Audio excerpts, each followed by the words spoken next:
चलो बाबू आओ। कक्षा 10 साइंस में बायोलॉजी है। ये प्रश्न आपके परीक्षा में लगातार रिपीट करता रहता है 4 नंबर के लिए। हर साल या 1 साल गैप करके ये एग्जाम में पूछता रहता है। कभी कभी कोई बच्चा कहता है सर जी आप लोग कहते हैं कि हर साल रिपीट करता है। नहीं, ऐसी भी कोई बात नहीं है। हो सकता है इस साल पूछा हो, अगले साल नहीं पूछेगा, या अगले साल पूछा था तो इस साल नहीं पूछेगा, लेकिन 1 साल का गैपिंग देकर एक आध बार जरूर इसको राउंड करता रहता है। इसलिए हम पुष्प के विभिन्न भागों का वर्णन करते हुए, यानी एक फूल है, उस फूल के जितने भाग हैं, समझ में आ रही है ना? एक फूल है, उस फूल के जितने भाग हैं मैं उनका वर्णन करते हुए, क्या करा कि मैं उनका वर्णन करते हुए नामांकित चित्र बनाइए। कह रहा है कि पुष्प का आप चित्र भी बनाएं और पुष्प के जितने भाग हैं, पुष्प के क्या जितने भाग हैं उसको भी दर्शाइए और उनके बारे में भी बताइए। ये एग्जाम में आपको कम से कम 4 से 6 नंबर के अंतराल में पूछेगा। हर ईयर 1 साल गैप करके या कभी कभी लगातार भी पूछ लेता है एग्जाम में। तो आज चलते हैं। कह रहा पुष्प के विभिन्न भागों का वर्णन करते हुए नामांकित चित्र बनाइए। देखिए ये पुष्प का नामांकित चित्र है। ये पुष्प का क्या है? नामांकित चित्र। अब पुष्प में कौन कौन से भाग हैं? मैं ऊपर से चल रहा हूं, यदि आप कहिए तो मैं नीचे से भी चल सकता हूं, जिधर से आपको अच्छा लगे। चलो मान लेते हैं आप ही की बात, चलो मैं ऊपर से ही समझाते चला आ रहा हूं। पुष्प का सबसे ऊपरी भाग ये। कभी कभी पुष्प में आपको ऐसा दिखाई देता है, अब कोई कोई पुष्प होता है उसमें ऐसा भी दिखाई देगा आपको। देख लीजिएगा, यहां देखिएगा, ये वाला डायग्राम आपको कभी कभी पुष्प में दिखाई देता है, ठीक है, और कभी कभी ये ऐसा दिखाई देता है। तो इसको क्या कह रहा है? वर्तिकाग्र। क्या कह रहा है? वर्तिकाग्र। उसके बाद आप पुष्प में ये डायग्राम देखते हैं, ये आपके पुष्प में परागकोश को दर्शाती है। किसको दर्शा रही है? परागकोश को। अब देखिए जो ये आपको दर्शा रहा है, इसके नीचे देखिए, इसमें भैया ये एरो लगा है, ये तो ये जो है आपकी वर्तिका को दर्शाता है। किसको दर्शा रहा है? वर्तिका को। ऊपर वर्तिका को दर्शा रहा है, जो सबसे ऊपर है उसके मध्य वाले बिंदु में देखते हैं इसको, ये परागकोश दर्शा रहा है। और ये वाली जो भाग है ये आपका क्या दर्शा रहा है? वर्तिका। फिर नीचे आते हैं, अब देखिए ये तो आपने देखा कि ये परागकोश है, लेकिन परागकोश से ये जो जोड़ा हुआ है इसको क्या कहते हैं भैया? देखिए ये पुंगकेसर है। क्या है? पुंगकेसर। नीचे आते हैं, देखिए ये वाला पुष्प का नीचे एक भाग देखेंगे ऐसा लगा होता है आपका। हाँ, किसी भी पुष्प में आप देखेंगे ये जरूर आपको मिलेगा, जो कि ये बाह्यदल पुंज होते हैं। क्या होते हैं? बाह्यदल पुंज होते हैं। नीचे देखते हैं, ये कह रहा है कि बाह्यदल। क्या कह रहा है? बाह्यदल। पुष्प का सबसे बाहरी आवरण, पुष्प का सबसे बाहरी आवरण, यानी पुष्प के सबसे बाहरी आवरण पे देखेंगे तो एक हरे रंग का आपको ये पत्तीनुमा ऐसे दिखाई देता है, हरे रंग का होता है, पुष्प के सबसे बाहर होता है, जिसको हम बाह्यदल कहते हैं। नीचे आते हैं, अंडाशय। किसी भी पुष्प को देखेंगे तो उसके बीच में या केंद्र बिंदु पे ये डायग्राम बना रहता है, या उसके अंदर ऐसा प्रतिबिंब बना होता है जिसको हम अंडाशय कहते हैं।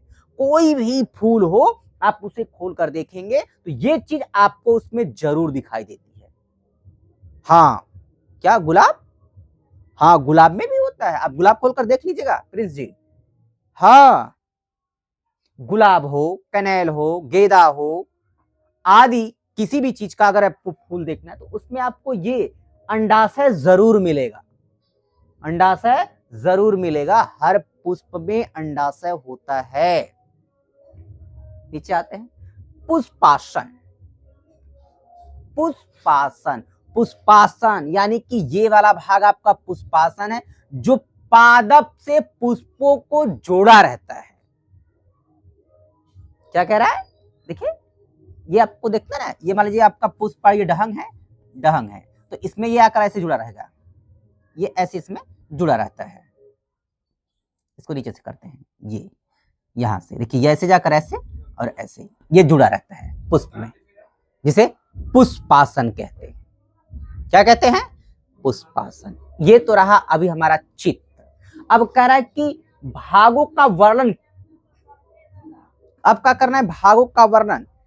हेलो, इधर देखो, इधर बोर्ड पे, हाँ आओ वर्णन करते। देखिए, सबसे पहले मैं वर्तिकाग्र पे चलता हूँ। देखिए वर्तिकाग्र क्या कह रहा है, पॉइंट नंबर 1 की तहत वर्तिकाग्र कह रहा है कि यह पुष्प का सबसे ऊपरी एवं कोमल, हाँ जी, ये पुष्प का सबसे ऊपरी ये वाला भाग होता है, चाहे ये वाला भाग होता है, और ये सबसे कोमल भाग होता है। अब इसे अगर हाथ से आसानी से भी छुओगे ना तो ये टूट जाता है। ऊपरी एवं कोमल भाग होता है जो शुष्क एवं चिपचिपा होता है। शुष्क एवं चिपचिपा होता है, एकदम मुलायम सा होगा, शुष्क होगा, उसको जब दबाएंगे ना तो वो चिपचिपा तरफ होगा। या तो है नहीं पुष्प आपको चप्पा कर दिखा देता कि देखिए ऐसा हो रहा है। आप ट्राई कर सकते हैं कि ऐसा होता है कि नहीं होता है वर्तिकाग्र। फिर नीचे देखते हैं, आइए वर्तिकाग्र के बाद आते हैं वर्तिका पे। ये वाला प्रश्न वर्तिका पे, किस पे आते हैं? वर्तिका पे। वर्तिका क्या कह रही है? देखो, यह वर्तिकाग्र तथा अंडाशय के बीच में होता है। किसके किसके बीच में बोल रहा है? वर्तिकाग्र और अंडाशय। तो देखो, हाई है मेरा वर्तिकाग्र है, हाई मेरा अंडाशय है, यानी कि इनके देखो यहां से और यहां तक, जहां से यहां तक हम देखेंगे तो हाई है ना, वर्तिकाग्र है। कहां गया वर्तिकाग्र? हाई है ना, है। देखो इनके, यानी यहां से ये अंडाशय हो गया और यहां से वर्तिकाग्र हो गया, तो हाई बीच वाला भाग है ना वर्तिकाग्र। वही बात बोल भी रहा है। क्या कर रहा है? वर्तिकाग्र तथा अंडाशय के बीच वाला भाग है जहां परागनली विकसित होती है। परागनली विकसित होती है, हाई है परागनलियां विकसित है। देखल जब परागनली विकसित होते, जो कि वर्तिकाग्र और अंडाशय के बीच में वर्तिका स्थित है, और इनसे कौन सा परागनली विकसित हो रही है? कौन हो रही है? परागनली। और नेक्स्ट देखते हैं, देखिए पराकोश। पराकोश इसमें कहीं आपको दिखाई दे रहा है पराकोश? हाँ, ये पराकोश है। पराकोश देखो, यह पुंगकेसर का मुख्य भाग होता है। यह पुंगकेसर का मुख्य भाग होता है जहां परागकण पाए जाते हैं। यह पुष्प का क्या कह रहा है? यह पुंगकेसर का मुख्य भाग होता है जहां परागकण पाए जाते हैं। देखिए एक बात और ध्यान देंगे, पराकोश और पुमंग, इन दोनों लोग मिलकर, पराकोश पुमंग दोनों लोग मिलकर किसका निर्माण करते हैं? पुंगकेसर का। किसका निर्माण कर रहे हैं? पुंगकेसर। कभी कभी नर जनांग में पुमंग भी दर्शाता है, कभी कभी पराकोश भी दर्शाएगा, तो इससे कंफ्यूज नहीं होना है। अगर पराकोश भी दर्शा रहा है तो भी कहेंगे कि नहीं, पुंगकेसर का निर्माण हो रहा है। अगर पुमंग दिखा रहा है तो भी हम पुंगकेसर बनाएंगे वहां, क्योंकि ये दोनों लोग नर जनांग को दर्शाते हैं। किसको दर्शा रहे हैं? नर जनांग को। आइए नीचे चलते हैं, अब देखते हैं पुंगकेसर के बाद अंडाशय। मेरा देखिए ये अंडाशय है, मैंने इसको बताया था कि ये अंडाशय है आपका। देखिए अंडाशय, अंडाशय क्या कह रहा है? अंडाशय यह स्त्री केसर का मुख्य भाग होता है। अंडाशय स्त्री केसर का मुख्य भाग होता है जो पुष्प के आधारीय, किसके आधारी बोल रहा है? पुष्प के। किसके आधारी बोल रहा है? पुष्प के आधारी में क्या कर रहा है? में। देखो क्या कर रहा है, अब यहां से वहां तक चल रहे हैं। हम कह रहे हैं कि यह स्त्री केसर का मुख्य भाग होता है जो पुष्प के आधारी भाग में, किसमें? में। अब हमको नहीं पता, आपको भी नहीं पता, का पुष्प के किस भाग में हो रहा है? तो आधारी में। किस में हो रहा है? पुष्प के आधारी में। किसमें कह रहा है? पुष्प के आधारी में। क्या है? स्थित होता है। क्या होता है? स्थित होता है। क्या? निषेचन के बाद फल में बदल जाता है। कौन? अंडाशय। कौन बदल रहा है? अंडाशय। एक बार फिर से रिविजिट कर देते हैं, देख लो। कह रहा है कि यह स्त्री केसर का मुख्य भाग होता है। यह जो अंडाशय है, कौन? ये अंडाशय जो ये है, यह स्त्री केसर का मुख्य भाग होता है, जो पुष्प के आधारी। किसके आधारी? पुष्प के। अब कभी कभी पुष्प बड़ा भी होता है, छोटा भी होता है, तो जैसा पुष्प होता है, जिस आधार का होता है, उसी के हिसाब से में स्थित होता है, जो निषेचन के बाद। किसके बाद? निषेचन के। अब सभी को पता है निषेचन क्या होता है। तो निषेचन के बाद वो फल में बदल जाता है। निषेचन से पहले अंडाशय का स्वरूप दिख ही रहे आप। जब निषेचन क्रिया करता है तो किसमें बदल जाता है? फल में बदल जाता है। यानी कि ये अंडाशय। आइए पुष्पासन को देखते हैं। पुष्पासन देखिए। पुष्पासन, पुष्पासन क्या करे? इसके ऊपर ही, किसके ऊपर? पुष्पासन इसके ऊपर ही पुष्प के भाग स्थित रहते हैं। किसके ऊपर स्थित रहते हैं? पुष्पासन के। ये वाला पुष्पासन वाला भाग है जिसपे फूल स्थित है। ये आपका क्या है? पुष्पासन है। फूल किस पे स्थित है? इसी पे स्थित है। देख लो, परिभाषा भी उसका वही का है कि इसके ऊपर ही पुष्प भाग स्थित रहते हैं, इस पर पुष्प बैठा रहता है। हाई जन फूल है ना, हाई पूरा के पे बैठल है, हाई पे पुष्पासन पर। के पे है? पुष्पासन पे। फूल का है? पुष्प बैठा रहता है, इसलिए इसे पुष्पासन कहते हैं। इसलिए इसे पुष्पासन कहते हैं। ठीक, समझ में आया? यदि नहीं समझ में आया तो आप मुझसे फिर एक बार रिवीजन करवा दीजिए। आइए मैं क्वेश्चन की तरफ फिर चलता हूं। कह रहा पुष्प के विभिन्न भागों का वर्णन करते हुए नामांकित चित्र बनाइए।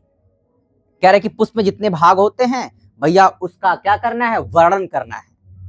यानी उनके बारे में बताना है कि इनका क्या कार्य है, इनको कैसे कहां रखा गया है, किस लिए उसमें शामिल है। और कह रहा है कि पहले आप पुष्प का चित्र बनाइए, फिर उसके बाद उनका नामकरण करिए। अब उन नामकरण में सभी लोगों को बारी बारी मुझे समझाइए कि किसका क्या कार्य है, कौन कहां पे स्थित है, किस लिए स्थित है, उस पे क्या हो रहा है। जैसे इसमें वर्तिका देख लीजिए, वर्तिकाग्र देख लीजिए, पराकोश देख लीजिए, जो आपको देख रहा है उसमें देख लीजिए। यह का क्वेश्चन आप पूछ सकते हो का? ये दलपुंज है, दलपुंज है। अच्छा देखो दलपुंज की परिभाषा, यहां पे दलपुंज है,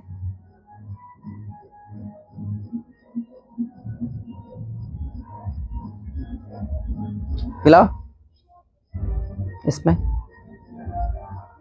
हाँ, उसके बाद इधर देखो पुंकेसर, पुंकेसर भी देख लो इधर पे, पुंकेसर यहाँ पे आराम से मिलाओ पुंकेसर।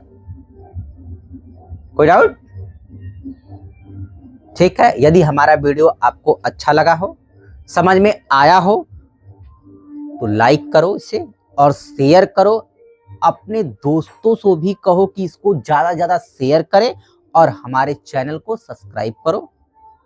और फिर हम अगली वीडियो लेकर आपको इसी चैप्टर से आएंगे नेक्स्ट डे में। ओके, ठीक है, नोट कर लो।